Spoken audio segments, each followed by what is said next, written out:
Hey guys, Daboy here, your Techbulilit. Welcome sa ating lahat. What we have here right now is the Xiaomi Mi Smart Bulb. I-unbox natin siya. Papakita ko sa inyo yung funny setup and also yung mga smart features niya. Without further ado, start na tayo.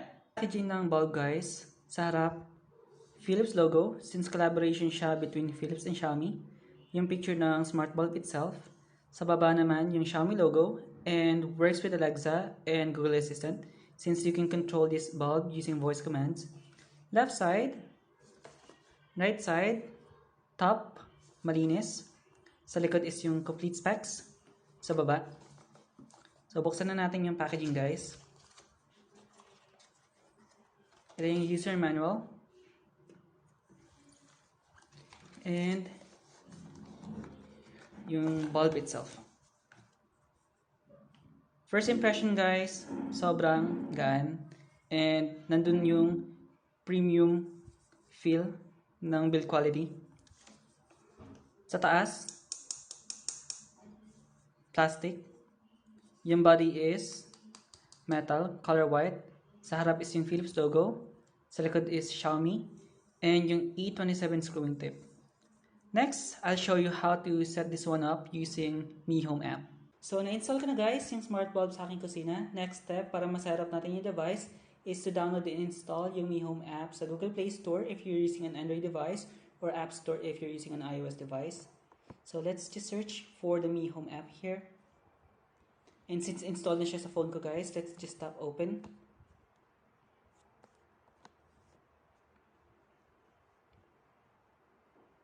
So from the app, you have to tap yung plus icon sa upper right corner of the screen and it will scan for the bulb.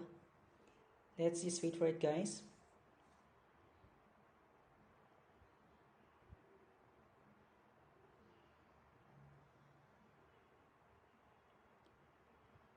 Now, in the event na hindi niya ma-scan automatically yung device, let's just choose sliding here on the category. We'll add it manually. And let's choose Philips Wi-Fi Bulb E27 White.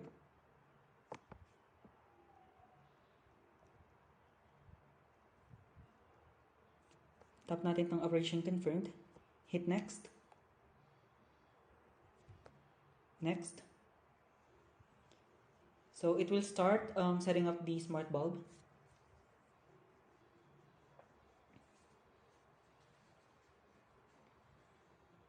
It might take a while guys depending on how far are you from the modem and from the smart bulb itself and also yung internet speed nyo guys.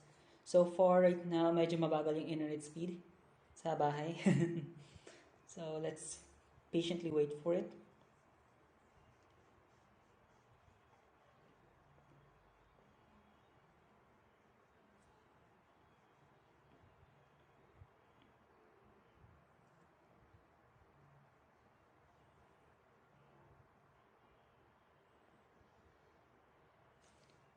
Okay, so it's done.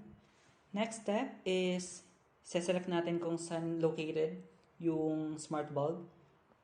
Let's tap and choose kitchen. Hit next.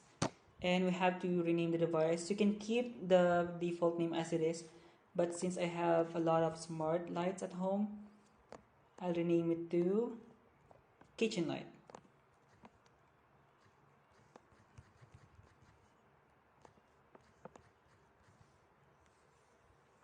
Then hit next.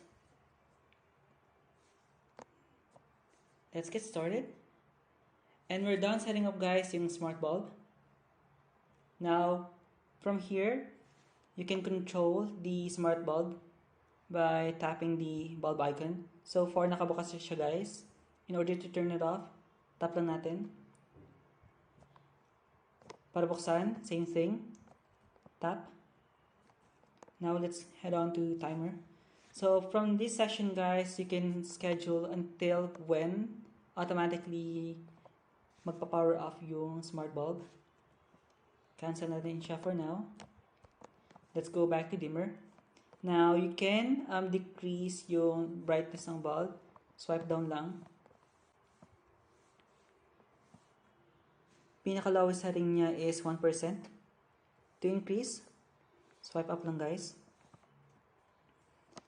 More options, You can schedule kung anong oras mamamatay or magpa-power off yung smart bulb and when magpa-power on.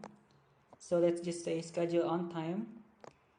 Let's say 6 a.m. or yep, 6 a.m.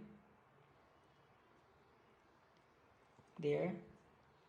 And we can also schedule kung everyday ba siya or let's say Mondays to Fridays. Check lang natin siya. Hit OK. Then check.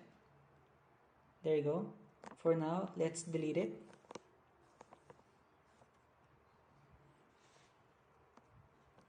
And from this section as well, you can check if there's an update. So for updated yung firmware niya. And also, if you have other smart lights guys from Xiaomi, you can also combine them para makontrol nyo sila at the same time. I won't do that. As mentioned earlier guys, you can control the Mi Smart Bulb using voice commands. So far I have here the Google Assistant and I'll show you how it works. Hey Google, turn off the kitchen light.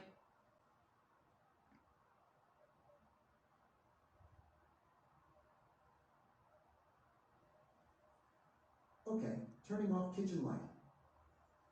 Hey Google, turn on the kitchen light.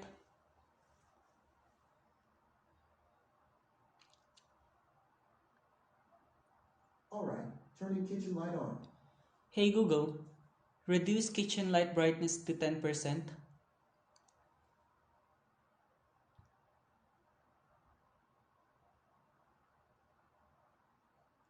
Sure, setting kitchen light brightness to 10%. Hey Google, increase kitchen light brightness to 100%.